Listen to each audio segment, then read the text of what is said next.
iska dhowr ficilada aan wanaagsaneyn ee aad dadka ku raaligelinayso, waayo si kasta oo aad dadka u raaligeliso, Alle wuu daalacanayaa, mana aha kuwa raaligelinaya kuwaasi Alle.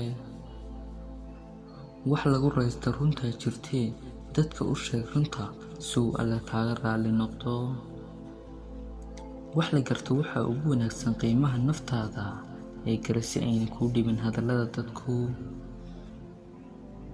shay waliba ma dareentid marka aad haysato, ee waxa aad dareentaa marka uu kaa lumo. qiimaha caafimaadka weydii bukaanka, qiimaha socodka weydii midka aan socon karin, qiimaha aragga weydii midka aan waxba arag. marka aad dhammaantood warsato, waxa aad dareemaysaa nimcooyin badan oo aad muujinayd. shakhsiyaadka aan nafci kuu keenaynin warkooda soo gunaanad, waayo aakhirka natiijo aan wanaagsaneyn ayaa kaaga imaan kartaa.